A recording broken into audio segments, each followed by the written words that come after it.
I'll call the July meeting of the Planning and Zoning Commission to order, and if you'll rise and join me in the Pledge of Allegiance. I pledge allegiance to the flag of the United States of America, the republic for which it stands, one nation, under God, indivisible, with liberty and justice for all. Okay, Kelly, could we have a roll call, please? Kimball? Yes. Latham? Here. Carey? Yes. Davis? Here. Hampy? Here. Borders? Here. Let the record show that all commissioners are present with the exception of Fred Ostemeyer, who is excused. Okay, thank you. Hillary, any amendments to the agenda? No, we do not. Okay, thank you. Okay, any ceremonies, appointments, presentations this evening? No. Okay, just a reminder to those of you that are here with us from the public, we are having 2 public hearings this evening. If you wish to be heard at either one of those hearings, you need to sign up on the sheets that are on the podium in the back and get those to Kelly in the front prior to the hearing. Okay. Declaration of conflict. Conflicts tonight. Yes, my company has been hired to do the park design, Okay. so I will be recusing myself tonight. Okay. And I would like to disclose that I do work with Copper Basin Construction, but nothing related to any of the projects here tonight.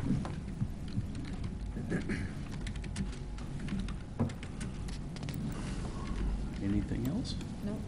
Okay, I think we're okay. Good to go. Well, okay. Consent calendar. Move to approve consent calendar as presented. Okay. Second? Okay, motion and a second.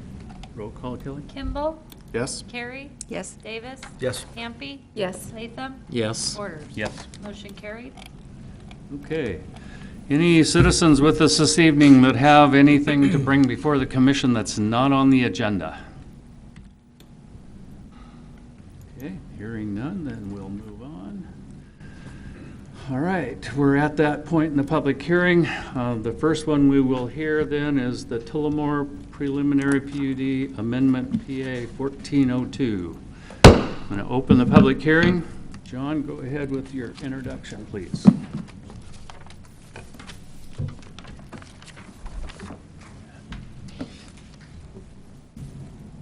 Good evening, Commissioners. John Manley, Associate Planner here with the City of Post Falls, introducing the Tullamore Preliminary PUD Amendment, file number PA-14-02. The applicant is Copper Basin Construction, with the owner being Panhandle State Bank. The requested action is by the applicant for a PUD amendment of the Tullamore Preliminary PUD to modify the existing phasing plan to a block development plan, modify the conditions regarding the Hope Avenue Highway 41 traffic signal, clarify the timing and development of the future city park, and provide setback and performance standards for all future phases of the single-family residential development. The Planning and Zoning Commission is being asked to review the Tullamore Preliminary PUD amendment request and to make recommendation to City Council along with appropriate conditions. As you see here is the project location. The asterisk kind of does it a bit of injustice since it's about 232 acres. That's bound by Cecil Road to the west. To the east would be Highway 41 with Prairie at the north and pole line at its southern extent. As stated, the project size is about 232 acres. The comprehensive plan designates this area as residential and commercial. The current land use is a mix of residential and commercial, and the current zoning is R1 and CCS with the PUD overlay, with the water being provided by Ross Point Water District and the sewer being provided by the City of Post Falls. And taking a look at the surrounding environment, to the right you see the zoning and the approximate bounds of the project area with the fill there, the lined fill, with the exception of this little area down here. In looking at the built environment, to the west you see large lot single family homes, predominantly 5-acre lots, but some 10. To the north of Prairie, you have your agricultural type uses with, on the corner of Highway 41 and Prairie, some commercial uses. And then on the east of Highway 41, there is some large tracts of commercially zoned properties, mostly undeveloped. And to the south of Prairie, Pole Line, you got a county residential subdivision with some commercial. So this time, this would conclude staff's general introduction of the PUD amendment. Okay, do we have the applicant come forward, please? Should be one there, John. I get it.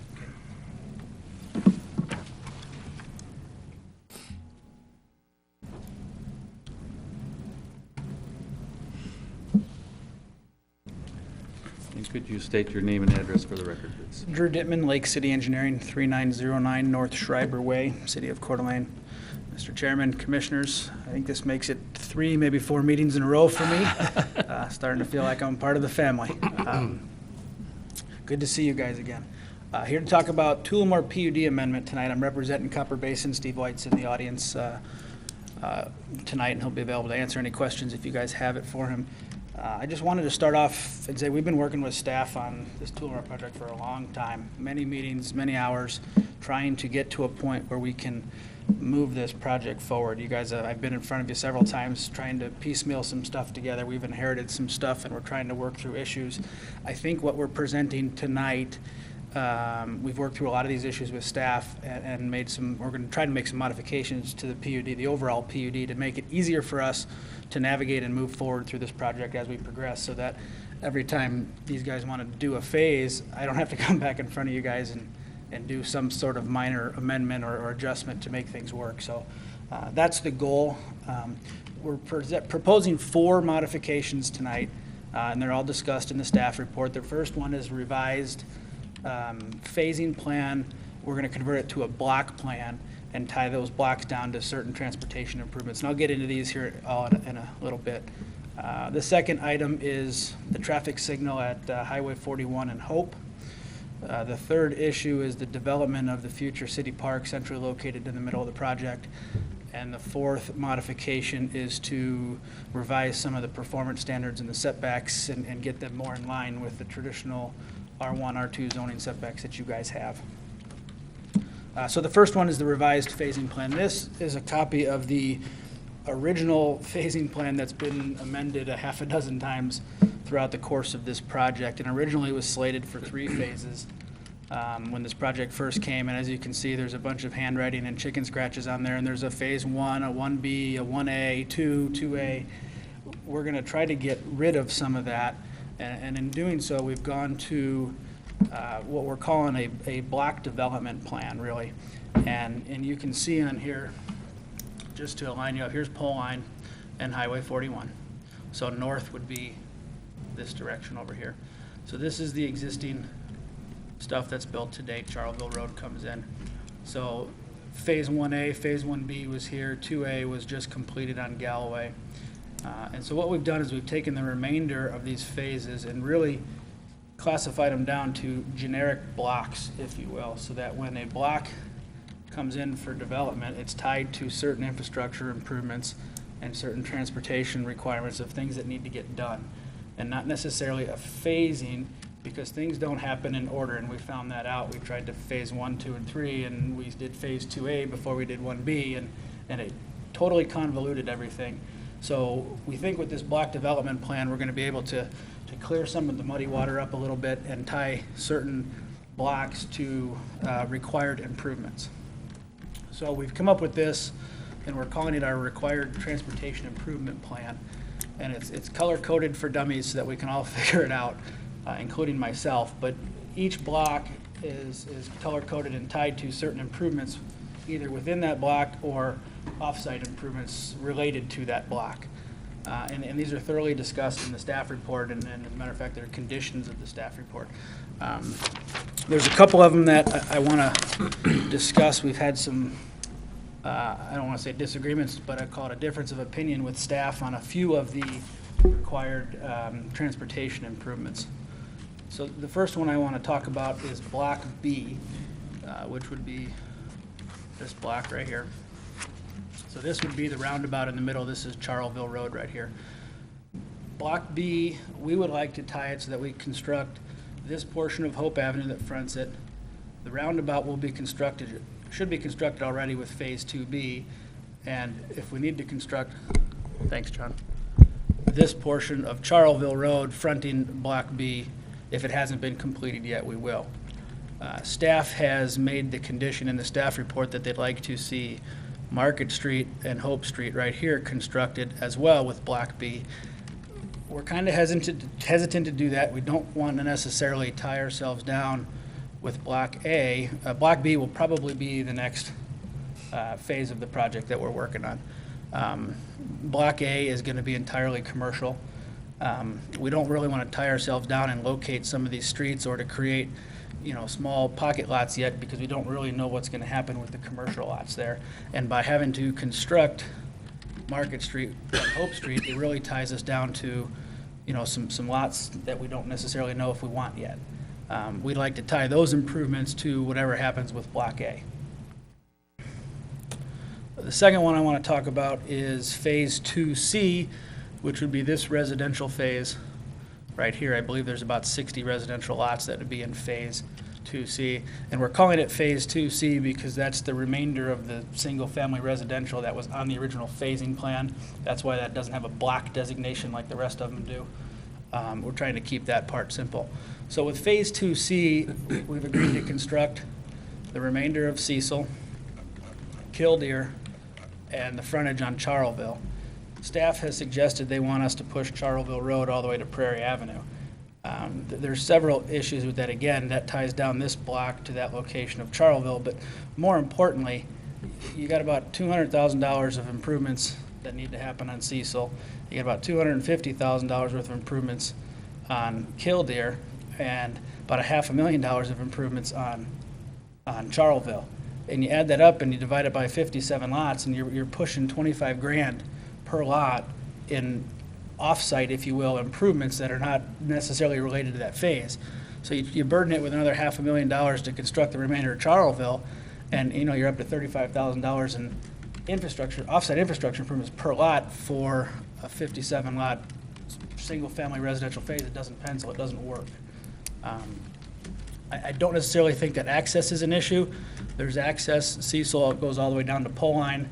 Charleville goes all the way down to Pole Line. Market Street goes all the way out to 41. There's 3 accesses here. So there's 3 accesses already in the project. So Cecil goes all the way down to Pole Line. Charleville goes all the way down to Pole Line. And Market Street goes out to 41 without having to push this portion of Charleville through. So we would ask to amend condition number 5 to not have to construct that portion of Charleville. The second modification we're requesting is the Highway 41 and the Hope traffic signal. We've agreed and worked out with staff that the developer will pay for half of the signal, the city will pay for half of the total cost of the signal. We're going to take the half that the developer pays and prorate that on a square foot basis per all of the phases and blocks, so that it's not one lump sum due. We can kind of pay as we go, because it's not necessarily clear as to when that traffic signal is going to be needed. It's going to depend on growth and how things progress. Mostly from a commercial standpoint, that's going to be your biggest traffic generator. So we've agreed with staff that the developer pays half on a prorated basis per block. We'll have to catch up because we've already developed a certain portion of the project, so we'll catch up and pay that portion of it with the next phase, and then the remaining costs will be prorated on a per square foot basis as each future block is developed. The third modification is the development of the future city park. The park there is highlighted in green. Originally was slated for a 7.0 acre park.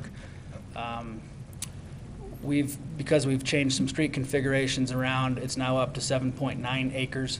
We've been working, I know Steve's been working with Dave and the Parks and Recs Commission on some designs and scheduling and timing and all that stuff, and we're working that out, and I know there's some comments in the staff report from the Parks Department. We've agreed we'll dedicate this 7.9 acre park with Phase 2B, which is the next single-family residential phase right here, which I guess we're going to talk about next. And once we dedicate that with that phase, we'll continue to work with the Parks and Recs Department to develop an overall park plan and a schedule of when that needs to be constructed. We'll also agree that prior to any phase after 2B, we'll either construct the park if we've got the plan worked out with the Parks and Recs Department, or we'll bond for the construction to be constructed once we get the plan worked out. And the final fourth modification is to revise some of the performance standards and setbacks. There's been a few modifications over the years to change some side yard setbacks and front yard setbacks, and this is more of a housekeeping item to clean up those. We got them all on one nice, easy table that we can all reference and refer to, and this is more in line with your typical R1 setbacks and stuff. That's all I have. I'll be happy to answer any questions. Questions from Mr. Pittman? None? None? Not this time, no. Thank you. Ryan? Okay. Staff report, John. See if I can load that up.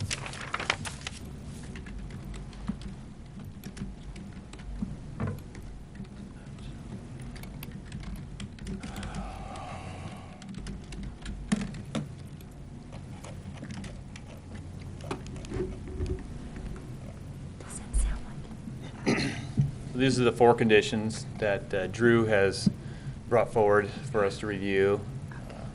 Staff reviewed these in order.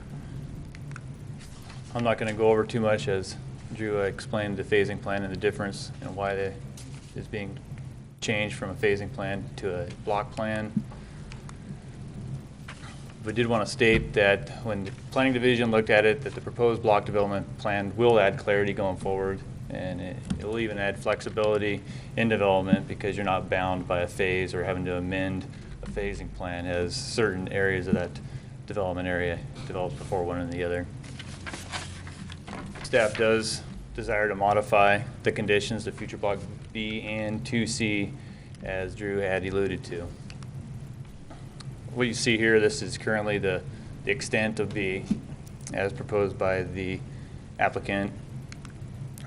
And this would be, staff's intent would be whatever came first, either block A or block B, this connection be made from Hope Avenue to Market. Reason being primarily is the providing access for emergency service. We felt that would be a necessary infrastructure improvement for if multifamily high density was at that location, it would provide more of a direct route off of Highway 41. Also, with the multifamily residential located at this area, that you would increase the vehicular usage of that area, which would help market some commercial at that area. It would help incentivize some commercial at that location. The 2C, which is located at the northern extent of the Tullamore PUD. Once again, the reason for this was staff's concern for emergency services, getting a direct route to the northern half and not having to go through and traverse through a subdivision to get to that, plus for accessibility for the residents on that north end to have more of a direct route to Highway 41. So before I go into the Highway 41, that's when we make the motion, would be to review the conditions that we've proposed and with what the applicant brought forward, to see if any of those conditions need to be modified or kept as is. So in regards to the Highway 41 and the Hope Avenue traffic signal, it is on a prorated, as stated, is with what we agreed upon, and that it seemed appropriate, since half the development is going to be on the west side and the other half is going to be on the east side, that they should maybe split that burden. And currently it's all on the Tullamore development to carry that. And looking at the city park, what you see on the left-hand screen there, that was the approved park, 7.08 acres by City Council in 2008. And then on the right, that is the disposition of the proposed park site of 7.9 acres. As you can tell, there's no final design like this, but it's still in the conceptual and morphing phase. Also, both of these proposals are greater than the 6.4 acres that were required and approved as part of the Tullamore preliminary PUD. Planning staff agrees that the proposed site and size and disposition meets the intent of the Tullamore preliminary PUD and is awaiting the final design as it's being coordinated by the Parks and Recreation Director and the Parks and Recreation Commission. The Parks and Recreation Department and Commission have commented on this, and they have concerns about the amenity changes because they're not defined, as well as the layout of the park, the maintenance of the swells, pond, or stream, or the sharing of parking that may occur in a potential multifamily project. The Commission has accepted the current development timeline and process of the city park development going forward. The applicant and the Commission have met and they've discussed in the 7.9 acre park a process going forward, and they've accepted that process to culminate to eventually an approved 7.9 acre park. But at this point in time, they have an 8.5 acre project that they have met previously on, and they have approved of that for a size and disposition. And also, for a last note, is that in the end, that the final park design is going to need to be approved by the City Council. The residential setbacks, have the same information.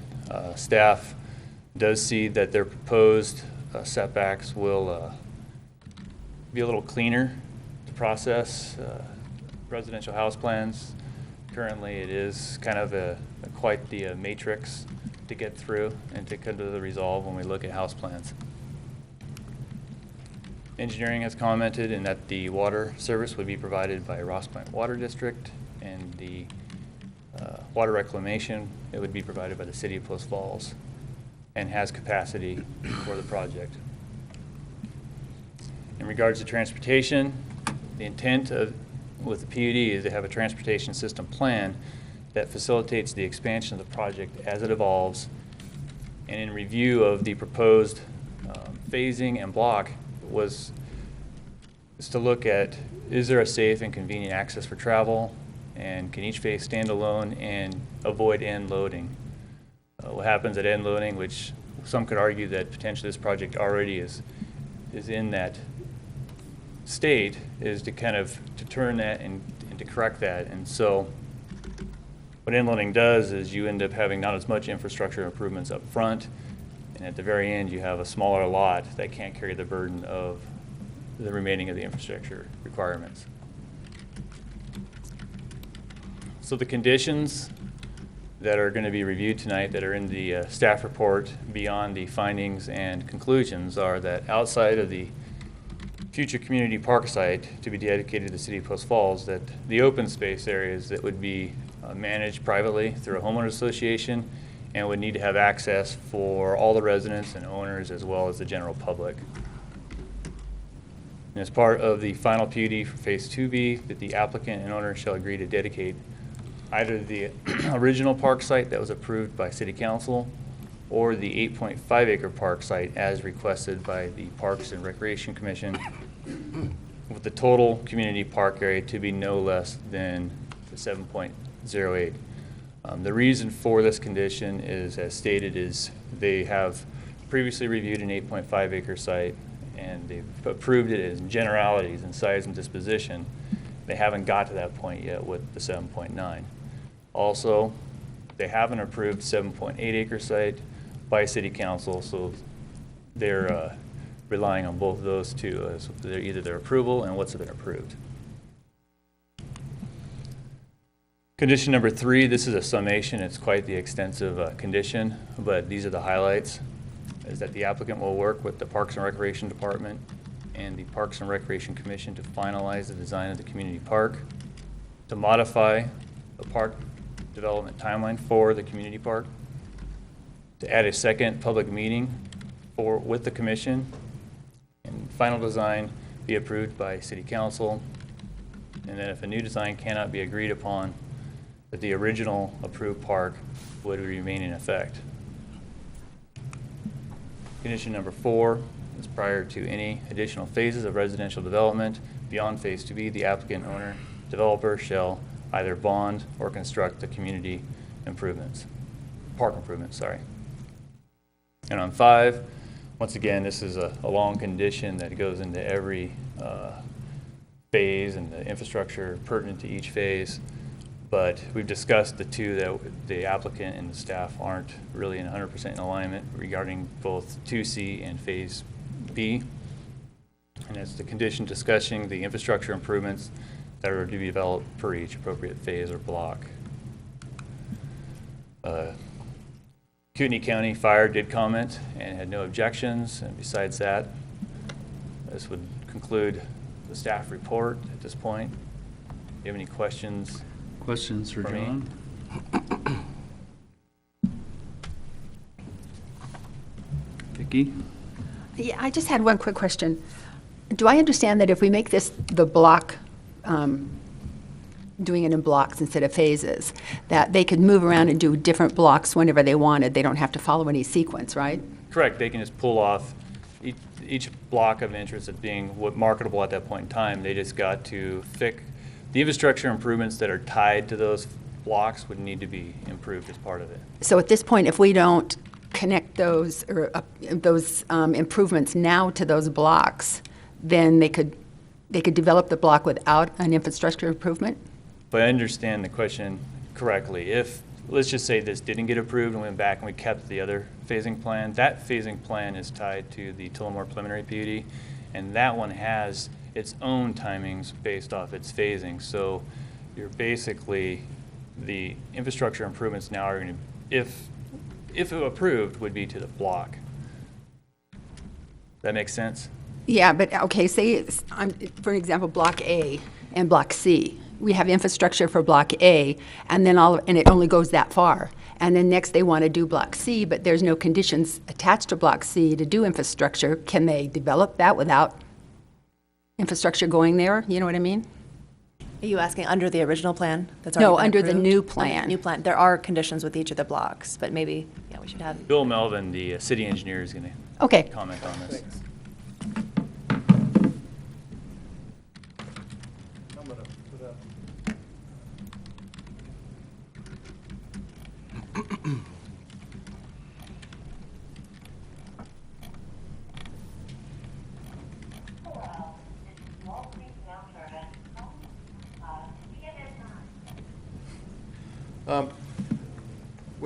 When we have these large master plan developments, it's anticipated that there would be large front-end costs associated with the project. In fact, the original master development agreement for Tullamore speaks to the issue that is recognized that there's large front-end costs to the project. What happens, what we've seen over time, is when developers come in and they propose all of these individual phases, maybe that was their intention to move forward and develop phase 1, 2, 3, 4, 5 within that order. They, thank you. Inevitably, things happen to the economy, the developer changed plans, the market changes, and they need some adaptability. So that's where the block condition really comes from. And a lot of the block condition that got put into this came from SmartCode as we developed things in blocks. And so they're not necessarily phases. We left 2 phases in this project, and that was phase 2B and phase 2C. They call those phases, the developer intends to move forward with those in those phases, those residential portions, leaving the blocks having much greater flexibility in how they develop, depending upon market conditions, whether they can attract commercial tenants and depending on the cash flow of that project as well. So each one of the blocks, the intention was so that they would all be able to stand alone. So if they were to come in and actually develop Block C, there are conditions, as we've outlined within the staff report, that certain road configurations and certain road conditions would need to be built so that block can stand on its own. It can be self-supported with that. As the developers kind of picked up a project where certain improvements had already been delayed and pushed off. The traffic signal, there was supposed to be surety for the entire traffic signal at this point in time. The previous developer had delayed frontage improvements along Cecil Road. That created a burden on the project. So they're trying as well to pick up the project and complete a lot of the obligations that the previous developer had tried to push off. And so in doing so, we came up with the concept one, let's reduce their burden of half the traffic signal. So that's where half of the traffic signal costs. We said, let's put those into impact fees. There's a lot of background traffic that's associated with it. We'll allow them to not put up the full cost for those fees right now. We'll put them in over time. So as they develop, they'll incrementally be able to move along. The two areas that we felt were really important were, one, getting this Charlesville Road connection. We recognize that as these master plan developments occur, we get cul-de-sacs and block lengths that are greater than we would normally have within a project, and we tolerate that as we move along. We just felt that Charlesville Road was very important from an emergency access and from a circulation standpoint once we got into this northern area here. So that was our recommendation with that. I think we would work with the developer and maybe not complete all the improvements, sidewalks, maybe street trees, and some of the amenities that we have on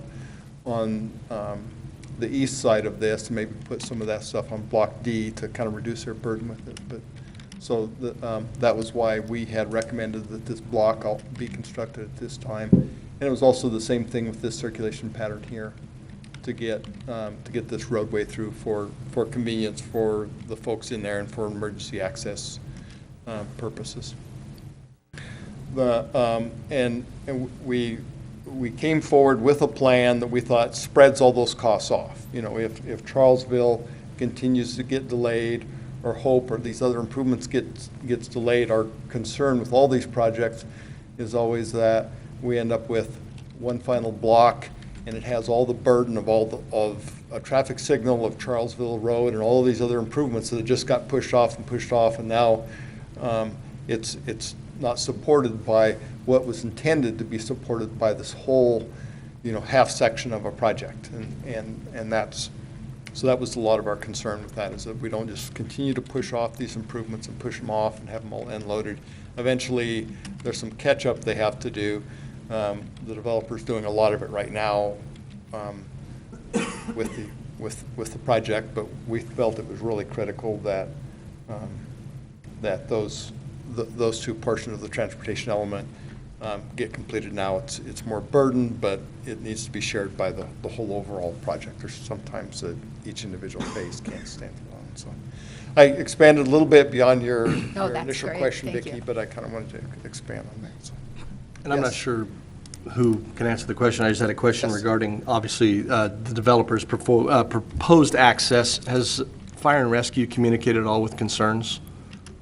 Not relative to theirs. We had a staff report that we had provided, and I think that their review was probably at our conditions. They haven't, and I'm Fire assuming, and Rescue hasn't provided necessarily to theirs. And the other part was I'm assuming that there's been no traffic study provided as far as with the future block, what is it, 2B and 2C, to justify the developer's plan as far as with the proposed access, is there? There was a traffic study that was done for the whole overall project. Okay. It's been some years since that was completed. Those were the things that triggered signal and certain other improvements within there. That traffic impact analysis is probably a little outdated, but I don't know that the world's changed a lot since then. We haven't had a whole lot of growth. Things have been stagnant for a while, so we just decided let's not require them to move forward with the new traffic impact analysis, and we'll try to work with the existing one. That's kind of why we took that part of that burden of the signal off as well, as trying to help them recreate this project and get it moving forward. Okay.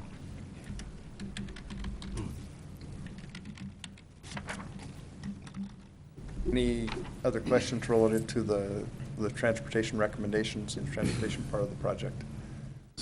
So Bill, just so I'm clear, Hope Avenue, it's designed to come out onto Highway 41 there, Yes. and that is the actual location of that. So the difference that we're talking about is Market Avenue going to the south from Hope Avenue there. This- That yeah. could be changed and still allow some use of that other little block of property in there between the park and, With some good planning, it's not unusual that developers can go in, and we have sophisticated developers here that go in and plan these roads ahead of time and know the layouts of them and know the market conditions that they have within there. They typically plat them with maybe a few more lots so they can do some lot line adjustments and do some changes with that. But there's really not a whole lot of configuration difference that you can do in this short stretch between, of Hope through here. It's pretty well set. There's very minor configuration changes that could go on in there. We thought that a good developer like this could come in and plan that out very well. okay. Thank you. Okay.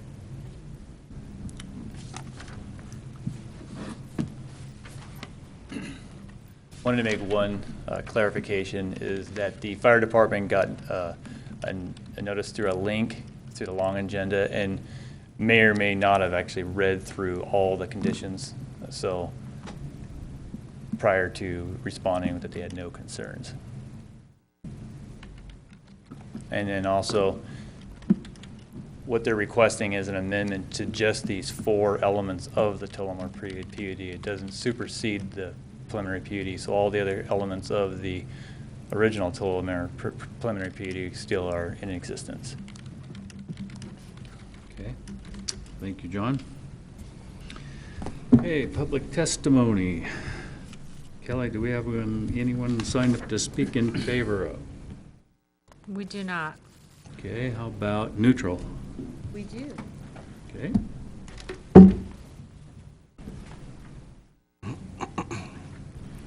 Thank you.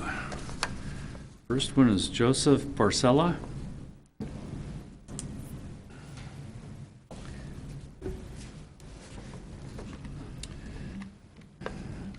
Would you please state your name and address for the record, and you'll have 3 minutes to testify. Joseph Purcello, 3249 Duro Loop. I'm a resident of Tullamore. I also represent the Tullamore Homeowners Association. And first, let me thank you for all that you do. And as a resident of Tullamore, I have a concern regarding follow-up and enforcement of the Master Development Agreement requirements. You do a great job in developing a comprehensive Master Development Agreement, set out the requirements that the developer must follow and the amenities he must provide. You even prescribe penalties for noncompliance. Much to my disappointment, I've discovered that there's not a formal process in place to monitor adherence to those requirements. A case in point would be the Tullamore MDA required an establishment of 2 private parks and prescribed what amenities were to be included. I was provided some documents as to background at tonight's meeting, and in those documents, staff said that those parks have been completed, okay? And that is not true. One park has been completed after it was after an amendment, and it was completed with minimal amenities. The other park has not been completed, and the only amenities are picnic tables that myself and some neighbors put there. A follow-up call to planning and zoning today confirmed that there's not a formal follow-up process. So in my opinion, you must inspect what you expect, and that process is not there. It appears that some decisions made by this body favors the developers at the expense of the homeowners. And some of that was discussed tonight, for instance, with the timing of this park. This development has been in planning stages since 2006. It's now 8 years later, and this park just keeps getting extended to the detriment of the homeowners there. I've done some studies, and I can tell you that the HOA dues in Tullamore are higher than any place else that I was able to find that's similar to our community, and yet we have no amenities to show for it. And when you talk about the builder or develop, we have an odd situation because the developer is the bank, per se, and then you have the builder who's acting like the developer.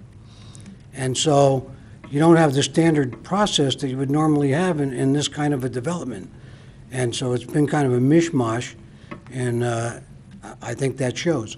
So we have some disgruntled folks, and I think rightfully so, and I think it's incumbent upon you folks to make sure that you're making decisions that are best for the residents, not just what's best for the builder. And you know, this lack of enforcement of the amenities, what's gone in, what's been completed before you move on to the next phase, that's not acceptable to me as a resident of Post Falls, and it shouldn't be acceptable to you as well. Thank you. Thank you. Okay, next we have Peter Faust.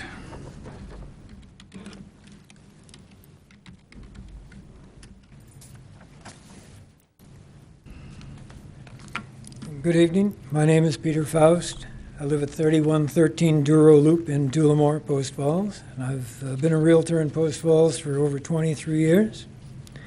I would like to address the proposed change to the PUD, which creates the future Block B, and its preliminary designation as permitting the construction of multifamily apartments. This amended plan proposes, I think somewhat casually, that the very core of our community be changed from single-family homes and a church site to multifamily housing. This, in my opinion, violates common sense as well as the most basic concepts of the plan development. It's true that the chances of attracting a church at this point are nil, but by what logic does that translate to the need to jam multifamily units into the middle of our subdivision? Seems to me that it's based more on expedience and a desire to build what is currently the most profitable product rather than building a balanced community. Future Block B, while it may contain clustered homes or small cottages, should not be permitted to be developed as multifamily. Also, although it's not mentioned here, the owner, the bank, has previously stated his desire to increase the overall density of this project from the 1,021 approved units to approximately 1,300 units. Given the higher densities already obtained in the Tullamore Commons and the conversion of assisted living to multifamily, and if, as stated in the staff report, Phase 2C completes the northern extent of single-family homes, given the amount of acreage remaining, it raises the question, would the designation of future Block B as permitting the construction of multifamily apartments actually be a de facto pre-approval of that increase in overall density? Thirdly, I would like to address what has been addressed in the staff report as safe and convenient access. If the apartments are built there now, rather than on the periphery of the development as originally approved, staff's recommended improvements to local streets would funnel traffic heading for Highway 41 onto Market Street. It's already an overused and currently illegally used right turn out only intersection.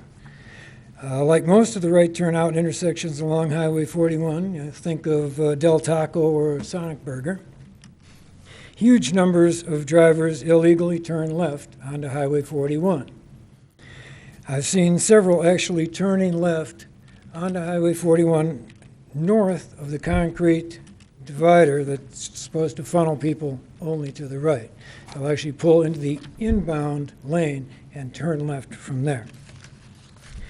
And clearly the violator himself has the primary liability and responsibility, but in the absence of a signalized intersection at Hope, and the developer's preferred access of no route to Prairie, so people can go northbound there, it seems fairly irresponsible to allow proponent to build high-density apartments in the center of our project now rather than along the periphery later on. Thank you very much. Thank you. Okay, anyone signed up to speak in opposition? We do not. Okay. So let's have a rebuttal, any rebuttal from the applicant, please. Mr. Chairman, Commissioners, thank you. I'm gonna, if I can, real quick.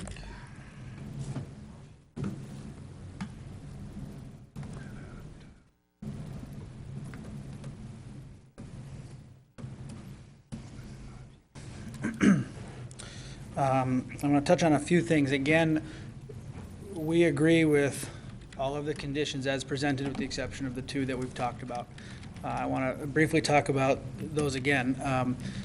Condition 5, future Block B, as it relates to the construction of Hope and Market. Market Street, as it gets out, and this doesn't show up, it goes out to Highway 41. It's a right in, right out. Emergency services vehicles coming down Highway 41 from the south couldn't use it anyways because they couldn't make the left-hand turn onto Market. So I'm not sure that it improves emergency vehicle access anyways because it wouldn't allow it because it's right in, right out. Emergency services vehicles are going to come in from Charleville off of Pole Line as that's the primary access to the project. And again, on this one, on Phase 2C, you know, as Bill said, we are playing catch-up. We know there's improvements that got missed, got overlooked, got bypassed. We're doing our best to catch them up. We've done that. We've constructed Cecil now from early dawn all the way down to Pole Line and made that connection. We are playing catch-up. We do realize that we're doing the best we can. That's kind of why we created this block plan and tied certain improvements to certain blocks. And again, as John and Bill said, we don't want to end load it. We don't want to come to the last phase and all of a sudden we've got this huge egg and we can't do anything with it. So that's kind of why we've laid things out the way we have. To that effect, you know, constructing Charleville to Prairie with Phase 2C really is overburdening that phase. It's 57 single-family residential lots. And to have to construct, you know, $1.5 million of offsite improvements for those lots, it just doesn't make sense. It doesn't pencil. As I said earlier too, there's 3 existing emergency accesses in the project already, Market Street, and the 2 on Pole Line, Charleville and Cecil. So I'm not sure it improves access to that extent much. As far as the public comment goes, there was some issue as it relates, if I can find it on here, to the existing parks. I believe the parks he's referring to are the Galway Park here and then the O'Connor Park in here. Those were done in previous phases, and I don't think they're really relevant to the request at hand. I know the Galway Park was built and approved and signed off. I was a part of that one. I was not a part of, and I don't think Copper Basin was a part of the O'Connor Park. So that's, again, it's not really relevant to the request at hand, and it's nothing that we had anything to do with. The other comment was made about Block B being designated as all multifamily. The modifications we presented don't tie uses to blocks. The overall PUD does that. It's provided an overall density of 1,020 units, and it has the breakdown tied in the overall original PUD. It was 383 single-family units, 520 multifamily units, and 118 assisted living units. Those densities and those numbers remain. We're not proposing to modify those at all with what we're presenting today. So if there is some multifamily that goes in there, it will still be within the original parameters as established by the PUD. Any other questions for me? Questions? It's the finishing of Hope Avenue that you don't want to, you have a problem with, or? No, they don't want us to finish it. Let me get back to what staff is suggesting with Block B, which is this block right here. They want Hope constructed to here and Market over to here.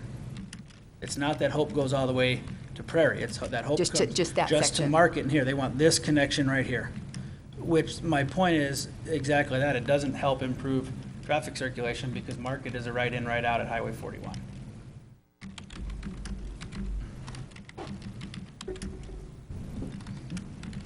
Any other questions for the applicant? No. Okay, Thank thank you you. very much. Any questions for staff?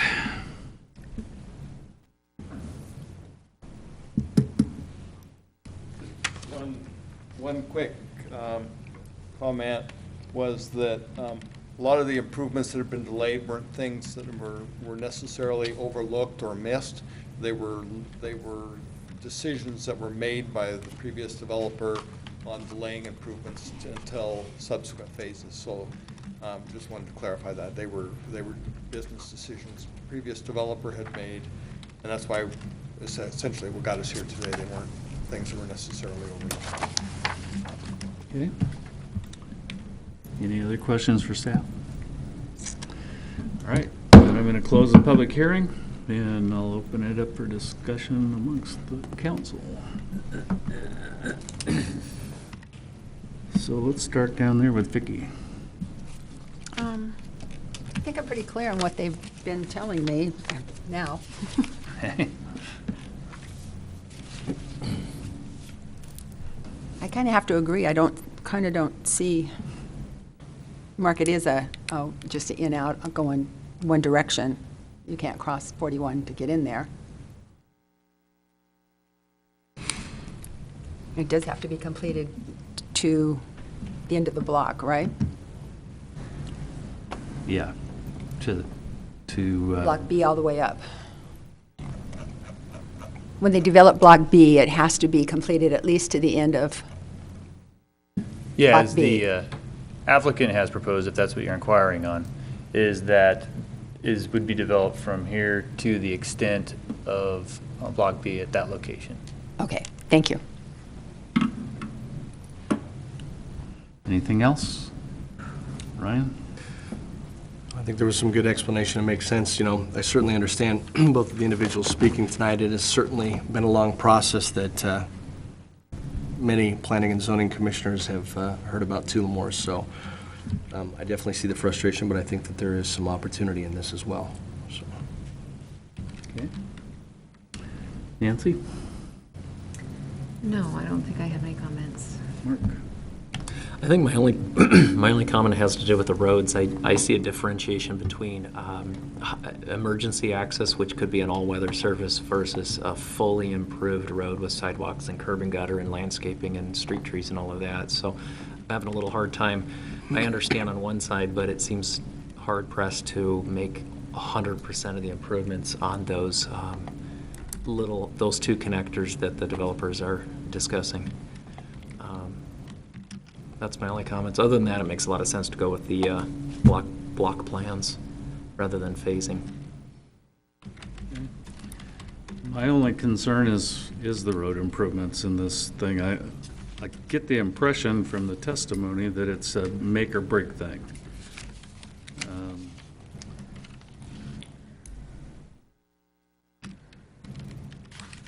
I think the current developer has done a lot to pick up from where the previous developer left off and make some improvements. And I guess my question for staff would be, could that be something that's covered in the master agreement of how or how funding would occur for that to deal with that kind of stuff? It's possible that staff could work with the applicant before the city council to clarify if there's any slight changes to the conditions. Be part of a motion. I guess master provider agreement is what I was thinking of there. Sorry. I think that you need to be clear about what you're recommending.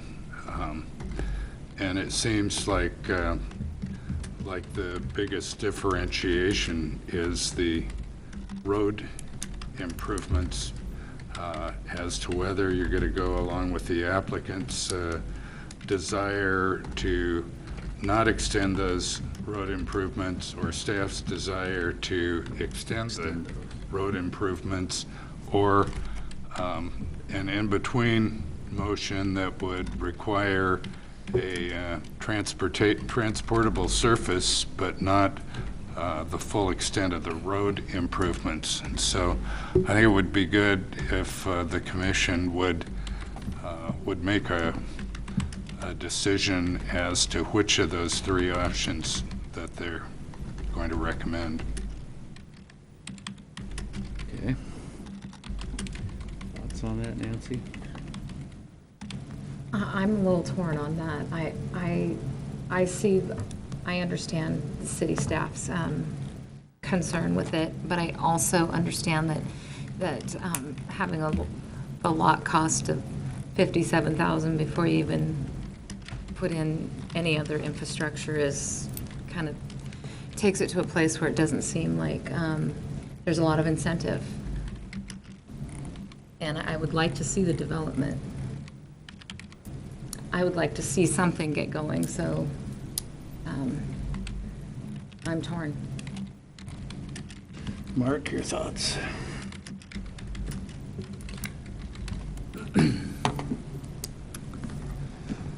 I concur with Nancy. I think it'd be nice to see something go in there. We're seeing lots of modifications on Tullamore, and it comes back and forth to us all the time, and I'd like to see the block plans approved. I think we all agree with that.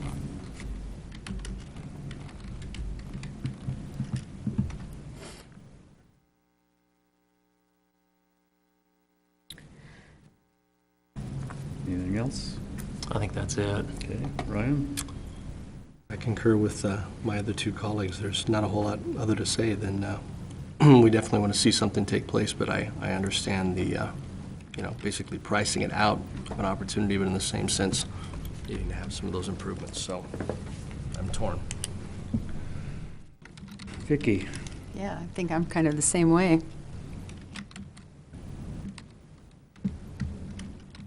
Can we just delay on, like the future Block B, can just a portion not be accepted? Like they're having a problem with, the cost to do that part right now. Can we piecemeal it and accept parts of this recommendation? And This is for the whole preliminary PUD area, so it's different than if it was a final PUD for just a phase, so okay. I don't think we could piecemeal.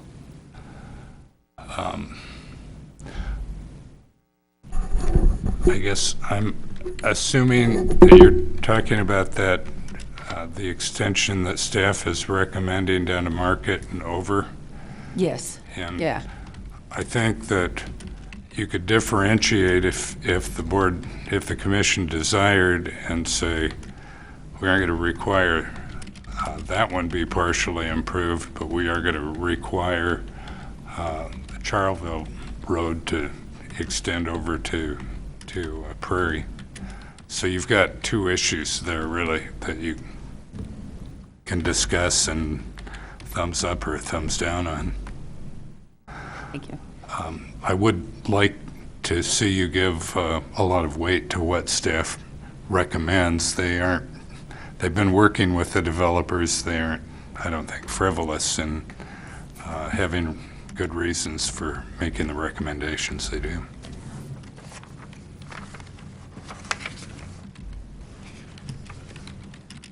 Maybe a transportable surface is the way to go. And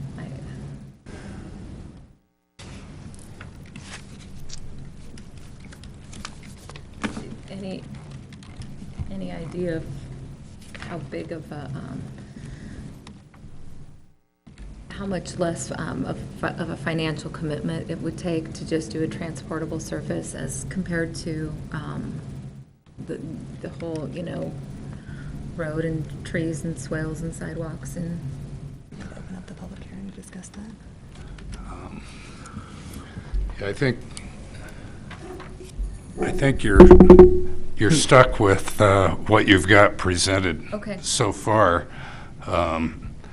You can assume that the developer is correct in saying it would be extremely expensive to construct Charleville Road over to Prairie completely. We don't really have any figures on what it would take to do two multi-surface lanes, and that isn't in the record, but staff did comment that that would be one thing that they could work with the developer on. So I think you do have that from the city engineer.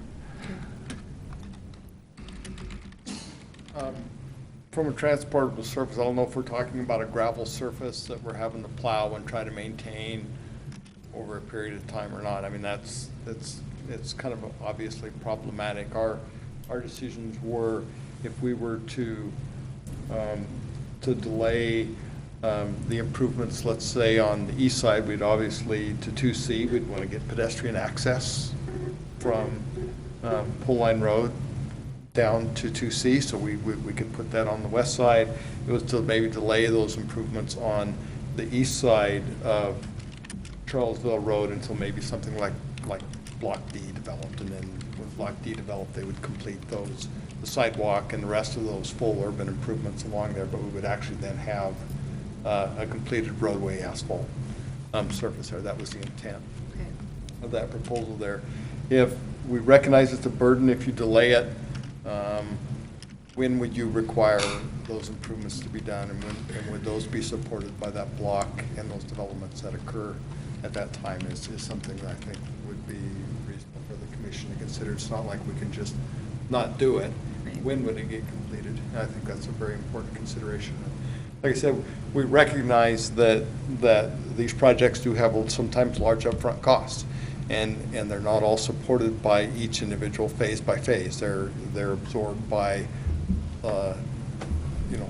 this whole entire PUD. It's not one individual subdivision at a time.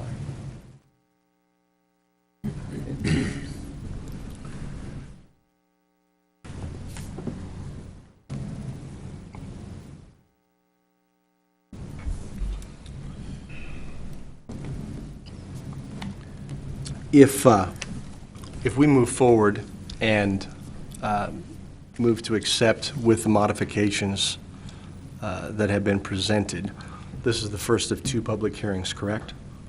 Correct. So in essence, that if everything has been met, fire code's been met, if we move with modifications, it would then go to city council, turning into another public hearing Correct. in which further findings could be studied, discussed, and moved upon. Okay.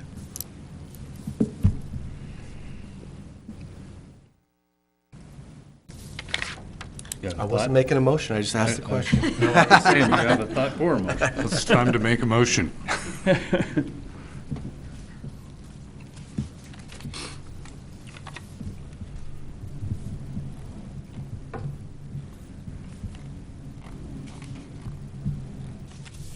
The modification would be to, because we're looking at conditions 1 through 6, correct? So that modification would be to condition number 5.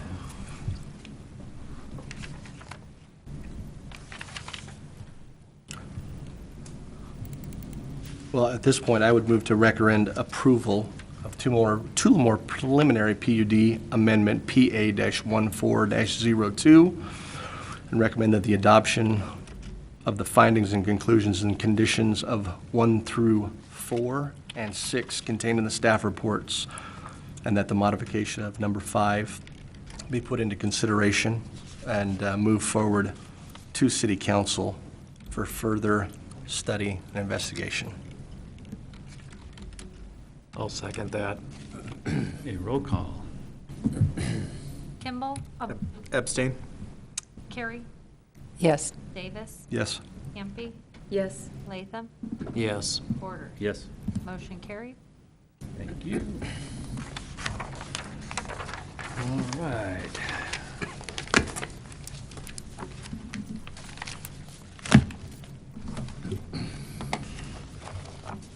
Okay, I'm going to open the public hearing now for Tullamore Phase 2B, final PUD, P14-01. Don, like it upside down.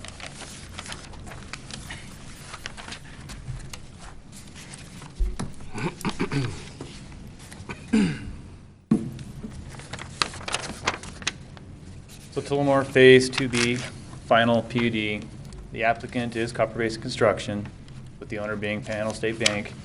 And I'll fix the screen, or I thought I would.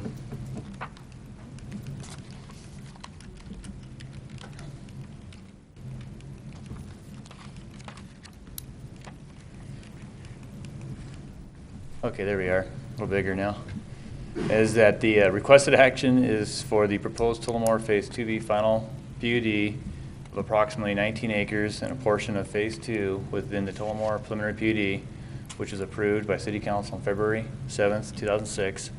The Planning and Zoning Commission is being asked to review and approve the proposed final PUD of the Tullamore Phase 2B.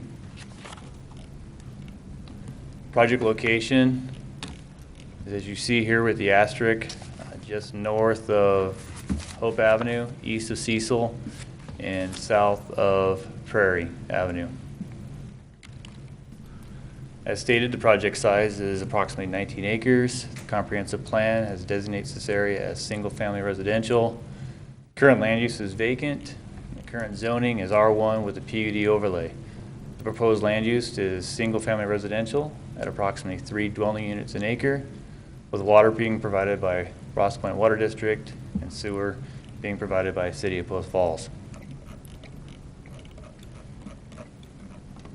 On the screen here is a map of the Phase 2, 1A, and 1B.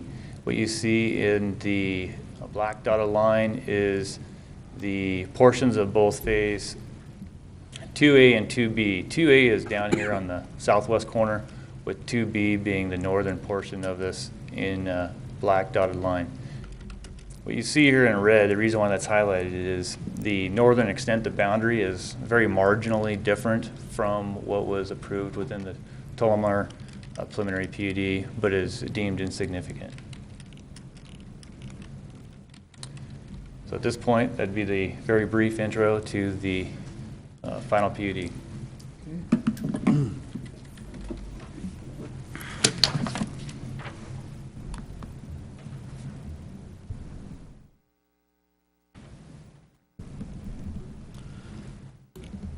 Good evening. Drew Dittman, Lake City Engineering, 3909 North Schreiber Way.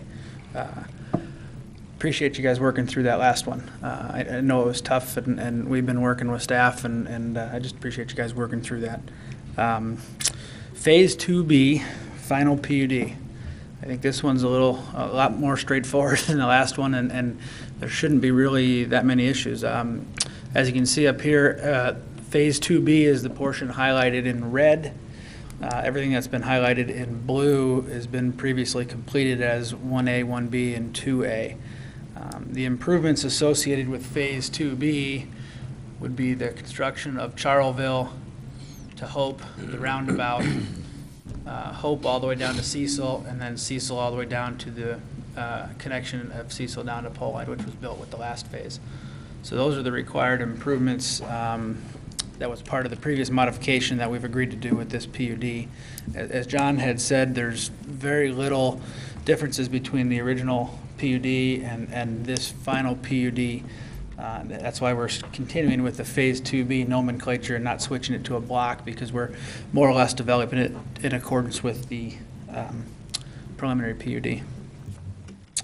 19 acres, 57 single-family residential lots. This one's a little tough to see, but that's the utility street configuration and layout. I've switched directions on you, so north is actually up now. So this is Hope and Charleville and Cecil Road over here. So you can see the only unique thing that we're doing here are these clusters of housing, which are discussed thoroughly in the staff report. We're calling them pocket housing, if you will. Pods of 4 units. We've constructed some similar stuff in Coeur d'Alene. One common driveway goes in, it serves 4 residences. And I believe there's some discussion in the staff report about minimal impacts to traffic on Hope, because originally there was no lots that were allowed to access Hope. But this is minimal access, and I think that's discussed thoroughly in the staff report. There's 5 conditions, and we don't take exception to any of them. Okay. I'll be happy to answer any questions. Questions for the applicant? Thank you. Thank you. John, the staff report.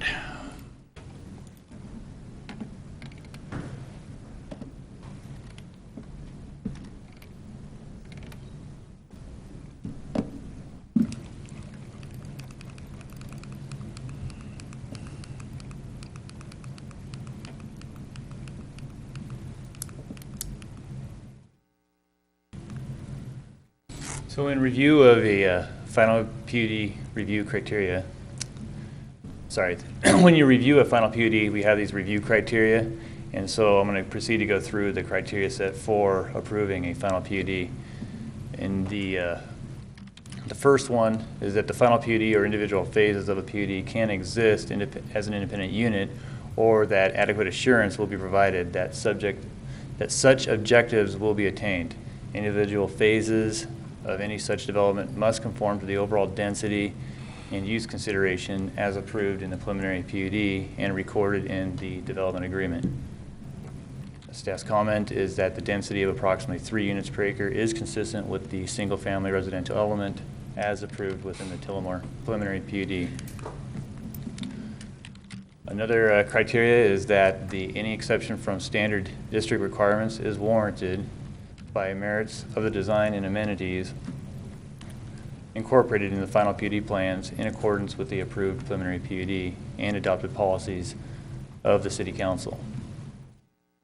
Staff's comment is that the phase shall plat and dedicate the City of Post Falls at minimum the referenced 6.4 acre park within the Tullamore preliminary PUD. So the park is actually being developed consistent in a timely manner with the triggers that were with the preliminary PUD. It's unfortunate it's taken as long as it has, but it's clearly specified at this point in time as when it would be dedicated to the city.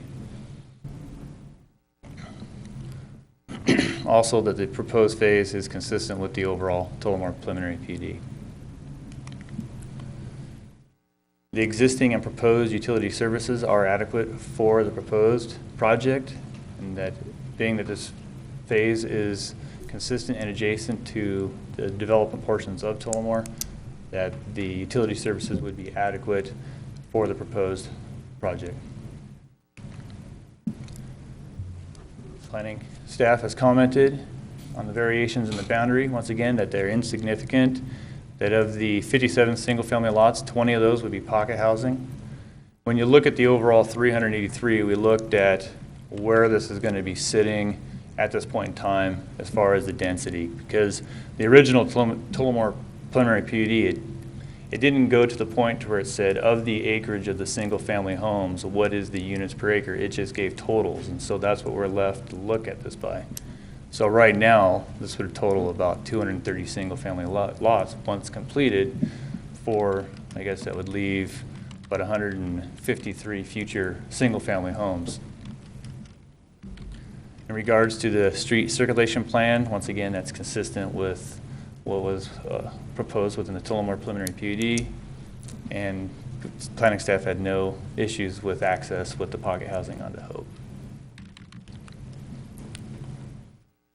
This has already been kind of covered with the Drew, but we just wanted to point out the location of the access on the Hope and where the pocket housing was located at. Engineering division, in regards to transportation, has commented that the developer will be completing the following roadway improvements, and that would be Cecil Road from the northern boundary of Phase 2A to the southern boundary of 2B, and the Hope Avenue across the frontage of 2B, as well as Charville Road from the northern boundary of 2B south to the northern boundary of 1A, including the roundabout at the intersection of Charville and Hope Avenue. Also, a single access would be allowed for those for the 4-house complex type design for pocket housing. In regards to water reclamation, is that the city has the capacity to provide service to the project as proposed, and the developer shall extend water reclamation lines and services within the roadway extensions to provide continuity.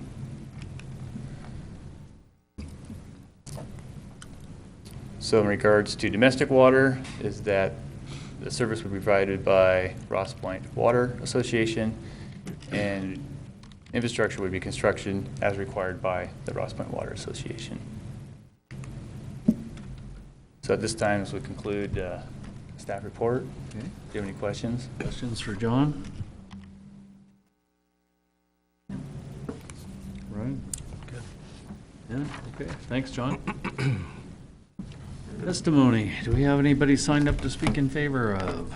We do not. Neutral? We do not. Opposed? We do not. Okay. guess then we don't have any rebuttal needed from the applicant. So questions for staff from the commission? I don't have any. Seeing none. All right. Close the public hearing. Discussion. Start with Nancy this time.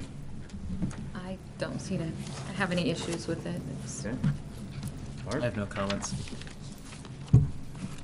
Brian? No comments, no issues. Vicki? None here either.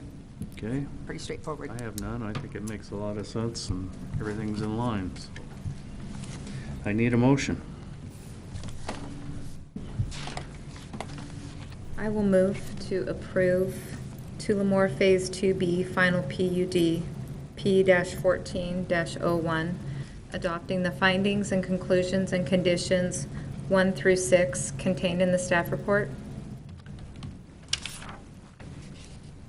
I'll second. Okay, motion and a second. Roll call. Kelly? Latham, Yes. Hampi, Yes? Kimball, Abstain? Davis, Yes. Carey, Yes. Borders. Yes. Motion carried. Thank you. Any new business before the commission this evening? No. Hearing none. Staff comments? We are going to be working on that Planning and Zoning Commission training, and we talked about either September or October for Okay. that, so we'll lock it in and we'll coordinate it with the regularly scheduled meeting. Probably have the meeting first and then do the workshop after, just so that we don't have to schedule a special meeting for. Do we, We'll do it in September unless some things come up, and then we'll do it in October if some things come up. do we still have joint meetings planned with the? We don't have the date set yet, Okay. but yes, we are working on that, so. Okay. All right, thank you. Any commission comments? No. Okay, I'll look for a motion. So moved. We're adjourned. Thank you.